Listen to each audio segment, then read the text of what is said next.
Apparently, there is something screwy with America's many state lotteries. I don't know why. This doesn't surprise me. This Sunday at 7 p.m. on Dateline NBC, correspondent Chris Hansen and his team will investigate lottery scams. Hansen, of course, is one of the best-known reporters at NBC News and Dateline NBC, having skyrocketed to prominence as the host of To Catch a Predator. If you're preying on underage boys or girls, you don't want to see Chris Hansen taking the steps to your front door 2 at a time. With this lottery investigation, why do I have a feeling, by the way, that Hansen and company found their way back to his old Tampa stomping grounds? That's right here in the new media capital of the world, to find a story of evildoing and weirdness. Just a hunch. Chris, welcome back to Mr. Media. Hey, how are you guys? I'm good. How you doing? Good, thank you. Nice to have you back. Good to be here. Did I guess correctly that either Tampa Bay or Florida might fit into your story?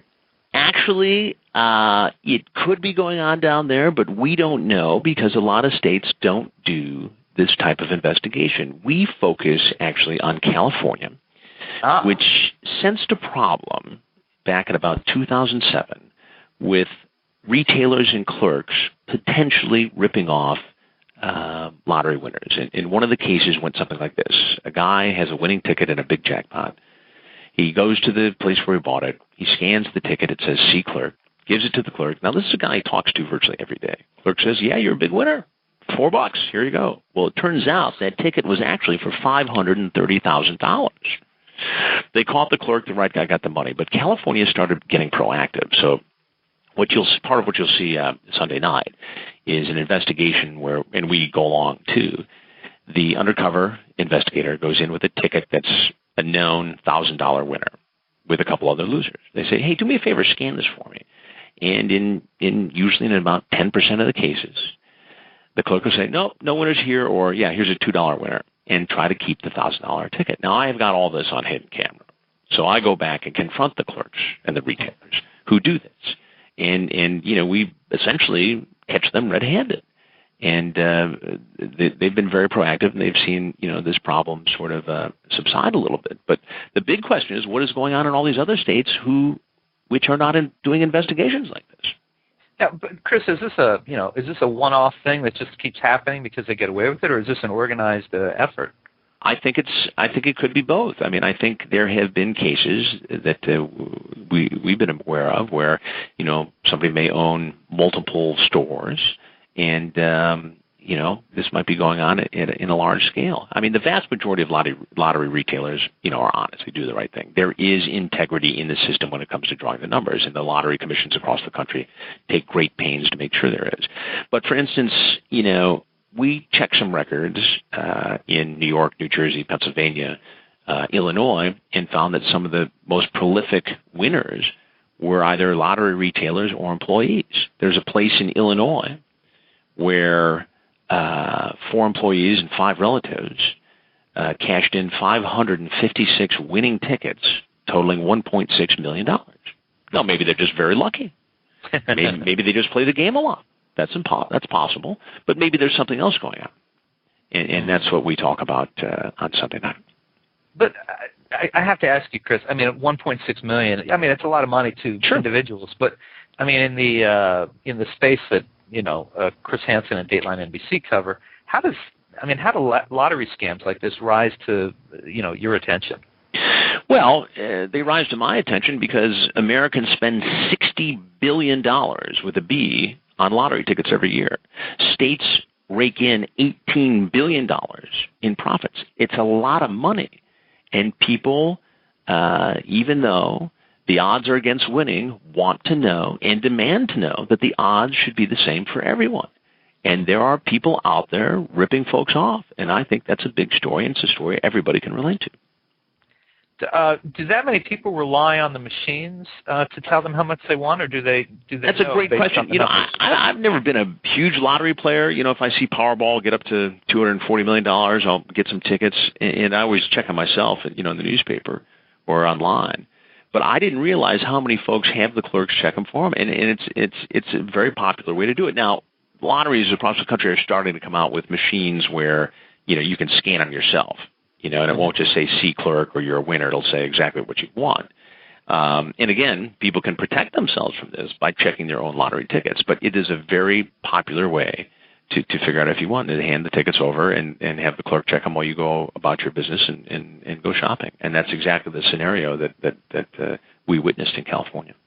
Now, I think usually when you do a story like this, you usually come up with ways that consumers can help themselves. What can they do to protect themselves against this type of thing? Well, every lottery in America has a website, and all the winning numbers are right there. So check yourself. Just don't rely on the clerk.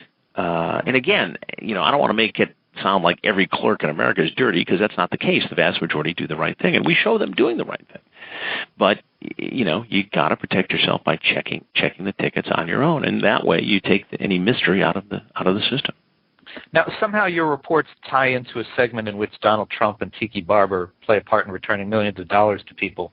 What's the connection between the two? Well, the connection there is, money and winning. And this is a situation, a franchise that we call You Might Be Rich. And that's the first of the 2-hour Dateline special on Sunday night, starting at 7 Eastern.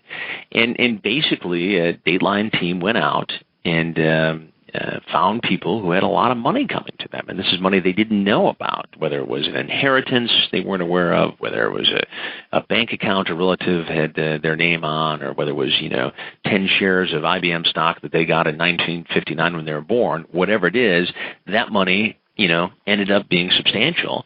And this team went out and tracked these folks down. And in one case, as you'll see Sunday night, Donald Trump himself is a part of this, and actually basically knocks on somebody's door and informs them that they've got a lot of money coming to them, and that's going to be a live component of the show. So that's the connection there.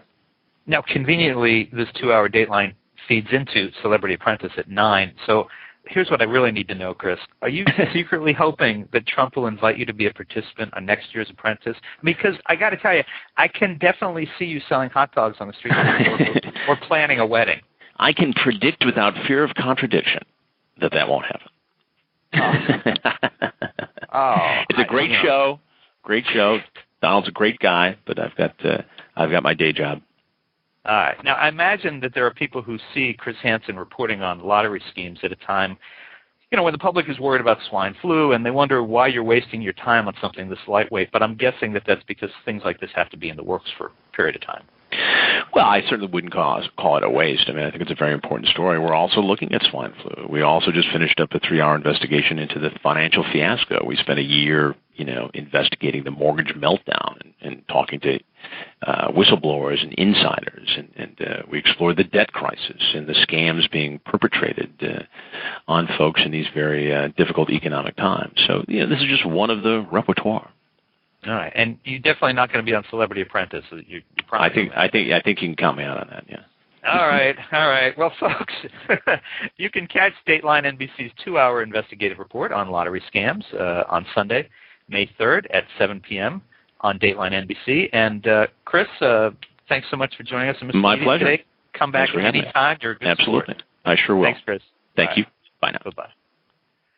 For more interviews with journalists, please surf over to our main website, www.mrmedia.com. That's mrmedia.com, where you can listen to my earlier conversations with reporters and editors from the New York Times, Washington Post, St. Petersburg Times, the Poynter Institute, the Knight Foundation, newspaperdeathwatch.com, and, of course, 2009 Pulitzer Prize winner Bill Adair of PolitiFact.com, and many more. Please think about writing an online review of Mr. Media, casting a vote for Mr. Media, or marking Mr. Media as one of your favorites. Whether you listen on Blog Talk Radio, DigitalJournal.com, Podcast, Pickle, Vox, Folio, Mediafly, Podfeed.net, Blueberry, Zencast, or Odeo. And if you look up Mr. Media interviews on iTunes, you can subscribe and never miss a show. Let's see. What else do I want to tell you? You can also listen with a piece of string and a tin can in many locations. If you've got an idea for a guest, email me directly at bob@andelman.com. That's ANDELMAN. You can also follow on Facebook or on Twitter, www.twitter.com/Andelman. Thanks so much for joining us today. Always appreciate it when you give up a little piece of your day to spend it with us.